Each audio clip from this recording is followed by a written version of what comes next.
नमस्कार, बहुत स्वागत है आपका। मैं हूं आपके साथ सुमित शर्मा और बुलेटिन में हम सबसे पहले बात करेंगे शिवराज कैबिनेट की बैठक की जो आज होने वाली है। कई अहम प्रस्तावों पर इस बैठक में मोहर लगेगी। आज होमगार्ड नियम 2016 में संशोधन का प्रस्ताव पास हो सकता है। बिरसा मुंडा स्वरोजगार योजना को भी मंजूरी मिल सकती है। टंटिया मामा आर्थिक कल्याण योजना पर चर्चा होगी। सप्लीमेंट्री बजट, अनुपूरक बजट पर भी चर्चा हो सकती है इस कैबिनेट की बैठक में।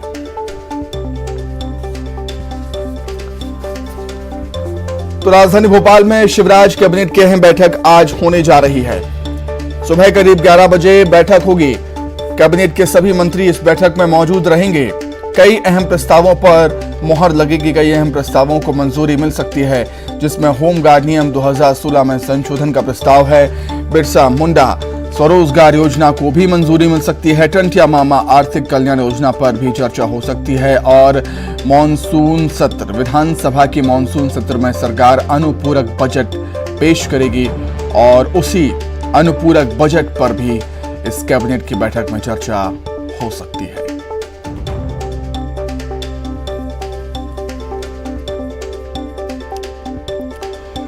और भी कई ऐसे प्रस्ताव होंगे जिस पर चर्चा की जाएगी और भी कई ऐसे प्रस्ताव होंगे जिनको मंजूरी मिल सकती है।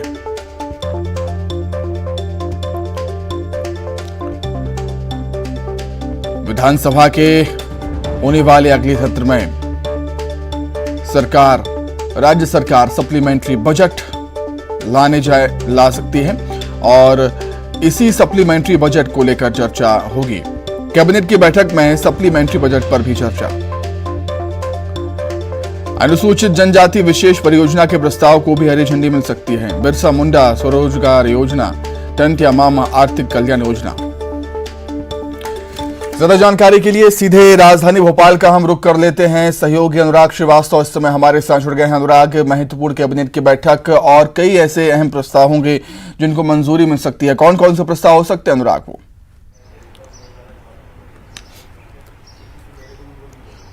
बिल्कुल सुमित, देखिए आज शिवराज कैबिनेट की बैठक सुबह 11 बजे मंत्रालय में होनी है और इस बैठक में करीब 1 दर्जन अहम प्रस्तावों को लेकर चर्चा होगी। सबसे अहम, आदिवासी वर्ग को स्वरोजगार से जोड़ने के लिए सरकार 2 नई योजनाओं की शुरुआत करने जा रही है। टंटिया मामा के नाम पर ये योजना की शुरुआत होगी और इसके तहत 50,000 रुपए से लेकर 50 लाख रुपए तक का लोन जो है दिलाने की तैयारी है और इसकी गारंटी जो है, लोन की गारंटी राज्य सरकार लेने का काम करेगी। 7 साल तक राज्य सरकार की तरफ से अनुदान भी दिया जाएगा। तो किस तरीके से आदिवासी वर्ग को स्वरोजगार से जोड़ा जाए, उसके लिए 2 बड़ी योजनाओं की शुरुआत आज से सरकार कर सकती है। कैबिनेट में इस पर से जुड़े प्रस्ताव पर चर्चा की जाएगी। इसके अलावा होमगार्ड जवानों को सर्विस ब्रेक दिए जाने का प्रस्ताव भी आज कैबिनेट की बैठक में लाया जाएगा। साथ ही राज्य सरकार सप्लीमेंट्री बजट, जो कि आगामी विधानसभा सत्र में पेश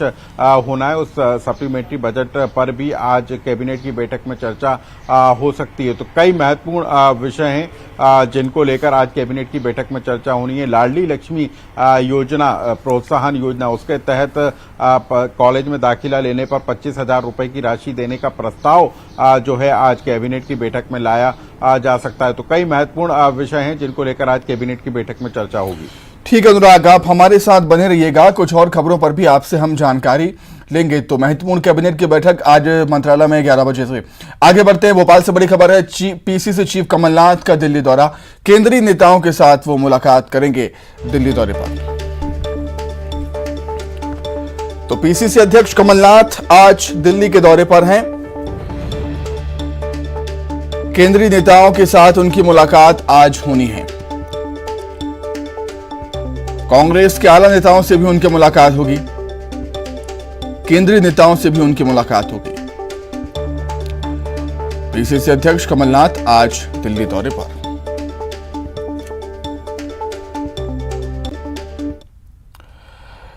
आगे बढ़ते हैं। 27% ओबीसी आरक्षण पर दायर याचिकाओं पर हाईकोर्ट में आज फिर से सुनवाई होनी है।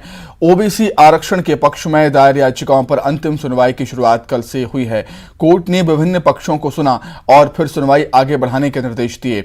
आरक्षण पर रोक को कोर्ट ने बरकरार रखा है। सुनवाई के दौरान 10% EWS रिजर्वेशन को चुनौती देने वाली याचिकाओं पर भी कोर्ट का संज्ञान दिलाया गया। आपको बता दें कि सुप्रीम कोर्ट इसी मसले को लेकर 7 सितंबर को सुनवाई करने जा रहा है। कल सुनवाई होनी है और इसीलिए मध्य प्रदेश हाईकोर्ट ने फिलहाल 10% EWS आरक्षण को चुनौती देने वाली याचिका पर सुनवाई से मना कर दिया। आरक्षण पर रोक को कोर्ट ने बरकरार रखा है।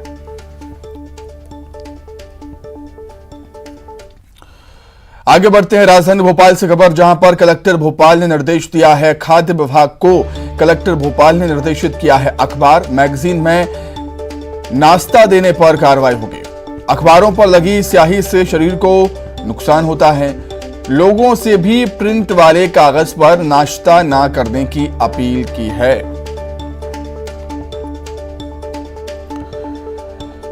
कलेक्टर भोपाल के निर्देश हैं। खाद्य विभाग को कलेक्टर भोपाल ने निर्देशित किया है कि अखबार मैगजीन में नाश्ता अगर दिया तो कार्रवाई की जाएगी। ज्यादा जानकारी के लिए सीधे राजधानी भोपाल का रुख करेंगे। अनुराग हमारे साथ जुड़े हुए हैं। अनुराग, निश्चित तौर पर लोगों की स्वास्थ्य से, सेहत से जुड़ा यह मसला।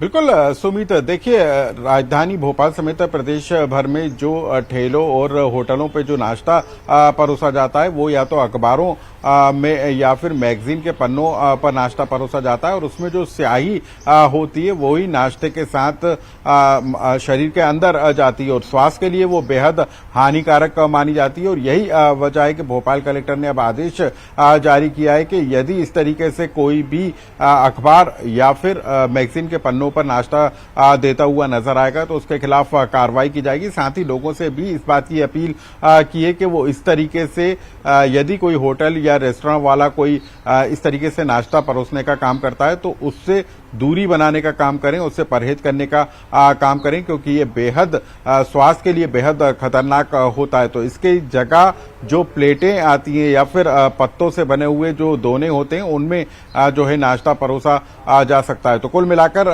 लंबे समय से ये मुद्दा भी उठ रहा था कि जो स्वास्थ्य के लिए हानिकारक होता है उसका इस्तेमाल बंद होना चाहिए और उसी के तहत खाद्य विभाग के निर्देश और भोपाल कलेक्टर के निर्देश के बाद आज से होटल और रेस्टोरेंट पर पूरी तरीके से अखबारों में नाश्ता परोसना प्रतिबंधित होगा। ठीक है अनुराग, बहुत शुक्रिया आपका जुड़ने के लिए, तमाम जानकारी के लिए आपका बहुत धन्यवाद। आगे बढ़ते हैं, भिंड से खबर है। श्रद्धालुओं के दो गुट आपस में ही भिड़ गए। दोनों गुटों के बीच जमकर लाठी डंडे चले। दंदरौआ धाम जाते समय यह हादसा हुआ है, विवाद हुआ है, माफ कीजिएगा। बुढ़वा मगल पर 20 किलोमीटर पैदल दंदरौआ धाम जा रहे थे बड़ी संख्या में श्रद्धालु, तभी किसी बात को लेकर विवाद हो गया। विवाद इतना बढ़ गया कि लाठी डंडे तक चल गए हैं। मैगांव थाना क्षेत्र के नेशनल हाईवे की घटना।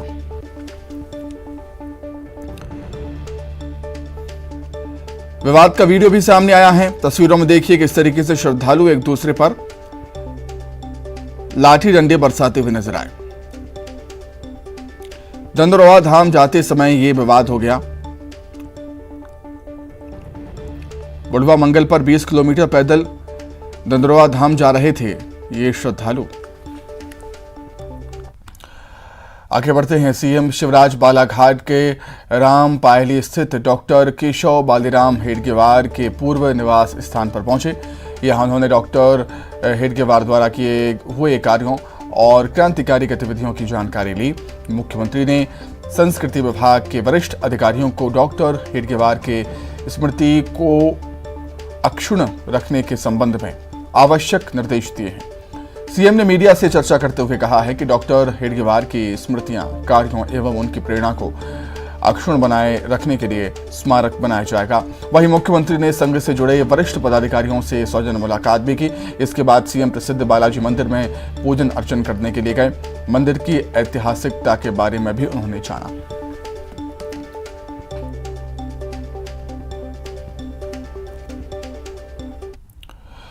भोपाल से खबर, बीजेपी ने किया है चुनाव प्रभारी घोषित। निकाय चुनाव के लिए प्रभारी घोषित हुए हैं। 17 नगर पालिका और 29 नगर परिषदों के चुनाव के लिए प्रभारियों की घोषणा हुई है। प्रदेश के 18 जिलों में नगरीय निकाय चुनाव होने हैं। नगरीय निकाय चुनाव की अधिसूचना जारी हुई है। 27 सितंबर को मतदान होगा। आगे बढ़ते हैं। बड़वानी के सेंधवा में जिला पंचायत अध्यक्ष को भारी विरोध का सामना करना पड़ा। जिला पंचायत अध्यक्ष बलवंत पटेल को बीजेपी के ही कार्यकर्ताओं ने काले झंडे दिखा दिए। कार्यकर्ताओं ने बलवंत पटेल के खिलाफ पार्टी का गद्दार होने के नारे भी लगाए। जिला पंचायत निर्वाचन के दौरान हुई घटना को लेकर विरोध होने की संभावना जताई जा रही है।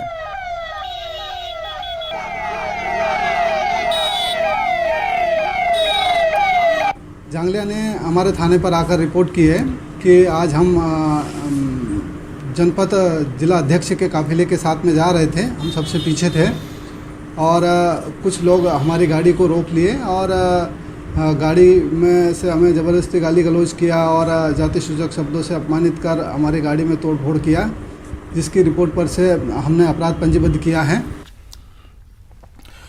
पूर्व मुख्यमंत्री कमलनाथ के मीडिया सलाहकार नरेंद्र सलूजा को ग्वालियर क्राइम ब्रांच ने तलब किया है। सलूजा के खिलाफ बीजेपी नेता ने क्राइम ब्रांच में शिकायत की थी। सलूजा ने बीते दिनों एक ऑडियो क्लिप वायरल की थी सोशल मीडिया पर, जिसमें उन्होंने निकाय चुनाव में टिकट को लेकर बीजेपी में लेन देन की बात कही थी। शिकायत की गई है कि एक ऑडियो जो क्लिप है जो वायरल हुई है और जो क्लिप वायरल हुई है वो उनकी नहीं है और ये गलत तरीके से प्रचारित किया जा रहा है। तो इस संबंध में शिकायत प्राप्त होने पर जिसके द्वारा ये क्लिप वायरल की गई है उसको नोटिस दिया गया है और उसको यहाँ पर उसका पक्ष रखने के लिए उसको बुलवाया गया है। और अभी उनके द्वारा अभी चूंकि आज 5 तारीख की उनको डेट दी गई थी, तो उनके द्वारा समय मांगा गया है 1 वीक का, तो उनको समय दे दिया गया है। उमरिया में ट्रेनों के ठहराव को लेकर सर्वदलीय रेल रोको आंदोलन किया गया। दरअसल कोरोना काल के समय से बंद किए गए ट्रेनों के ठहराव को बहाल करने की मांग को लेकर सर्वदलीय रेल रोको आंदोलन किया जा रहा है। आंदोलन को आम लोगों का समर्थन पूरा मिला। इसका अंदाजा इसी बात से लगता है कि न सिर्फ नगर के बाजारों को पूरी तरह बंद रखा गया, बल्कि ग्रामीण क्षेत्र के लोगों का हुजूम भी सड़कों पर देखने को मिला। वहीं मौके पर पहुंची रेल प्रशासन ने सहयोग का भरोसा दिया है।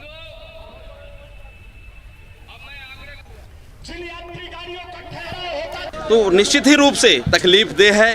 जो कोरोना काल में ट्रेनें रोक दी गई थी उसको पुनः चालू करें, ताकि हमारी यहाँ की जो 84-85 गांव चंदिया केंद्र बिंदु है, 84-85 गांव का एक बड़ा व्यापार केंद्र है। यहाँ से निश्चित ही काफ़ी नुकसान हो रहा है इन ट्रेनों का परिचालन न होने के कारण।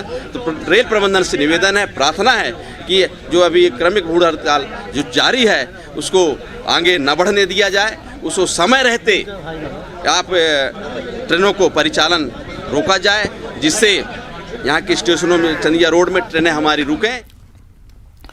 मध्य प्रदेश में नवनियुक्त शिक्षकों के प्रोबेशन पीरियड कम करने और पूरे वेतन की मांग को लेकर सियासत गर्मा गई है।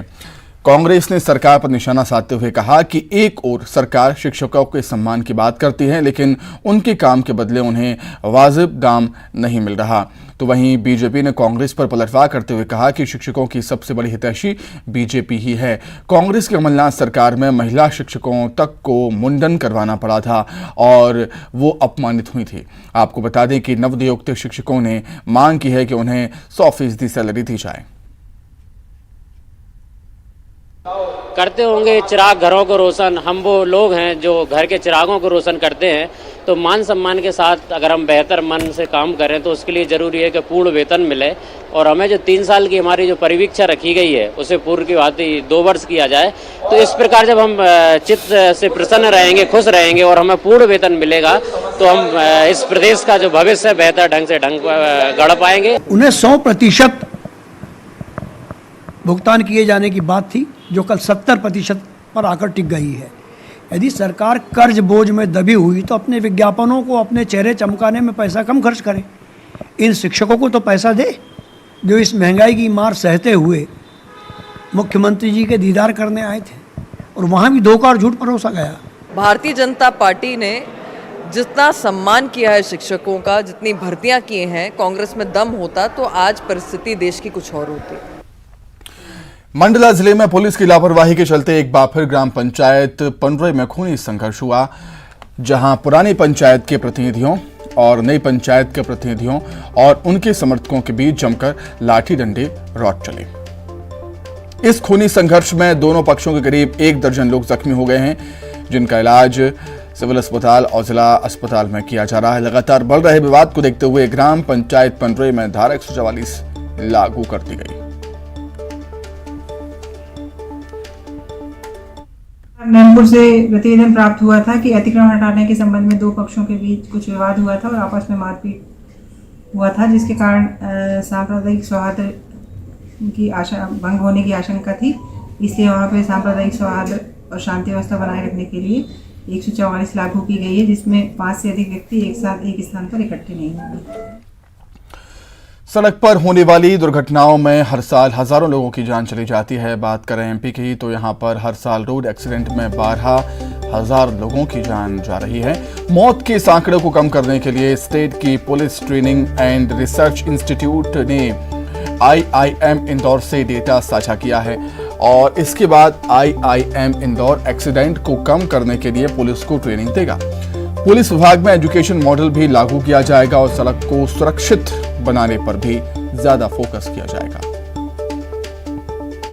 इंदौर से पीटीआई ने करार किया है। सर, इसका मकसद क्या है? क्योंकि मध्य प्रदेश में जिस तरीके के हादसे लगातार बढ़ रहे हैं, उसको लेके ये क्या कारगर साबित होगा और उसका पूरा मॉड्यूल क्या है? IIM द्वारा हमने एक MOU हस्ताक्षर किया था 29 तारीख को। इसमें IIM जो है कि मैनेजमेंट संस्था है, उसके काफ़ी एक्सपर्टाइज फैकल्टी रहती है। हमारे जितना भी जो पीटीआई द्वारा डाटा कलेक्ट करते हैं मध्य प्रदेश में दुर्घटना का, ये सभी डाटा उनके साथ साझा करेंगे। इस प्रकार हमारा फैकल्टी और जो IIM के फैकल्टी मिलके दुर्घटनाओं में जो है कि एनालिसिस करेंगे कि किस प्रकार से तेज़ गति से वाहन चलाना और ग्रामीण क्षेत्र में और शहरी क्षेत्र में कैसे कैसे दुर्घटना घटित हो रहा है, उसका उनके एक्सपर्टाइज का लेके हम उनका जो है कि वो एनालिसिस करेंगे। एनालिसिस करके उसका दुर्घटना कम करने के लिए प्रयास करेंगे। सर, कितने साल का ड्यूरेशन रखा है? 5 साल का? इसका वर्ष का ऐसा ड्यूरेशन नहीं है, लगातार ये जारी रहेगा। हमारे दोनों संस्थानों के बीच में लगातार ये जारी रहेगा। सर, कुछ ट्रेनिंग वगैरह भी होगी? कुछ जन जागरूकता अभियान चलेंगे? इसमें हमारा पुलिस कर्मचारियों का, अधिकारियों का IIM द्वारा ट्रेनिंग मॉड्यूल दिया जाएगा। वो लोग वहाँ का फैकल्टी यहाँ भी आएंगे PTRM में, हमारा अधिकारी कर्मचारी भी वहाँ IIM में जाएंगे, इसको प्रशिक्षण लेंगे। वहीं भोपाल में कोलार में लगे बीजेपी नेताओं के होर्डिंग्स चर्चा में हैं। प्रदेश भाजपा महामंत्री भगवान दास सबनानी के जन्मदिन पर पूरे कोलार में होर्डिंग्स लगाए गए, लेकिन इन होर्डिंग्स में क्षेत्रीय विधायक रामेश्वर शर्मा नजर नहीं आए, इसलिए होर्डिंग्स चर्चाओं में है।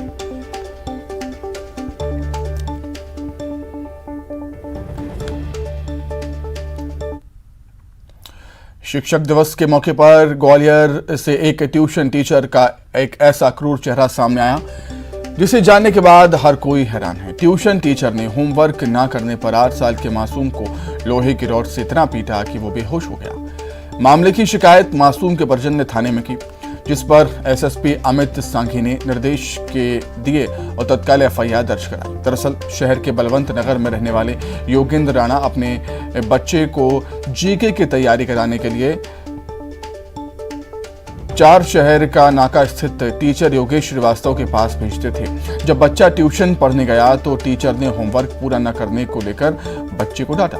इसके बाद बच्चे ने जब टीचर को गुस्से से देखा तो टीचर ने बच्चे को बेड पर उल्टा लेटाकर उसे लोहे की रॉड से मारना शुरू कर दिया।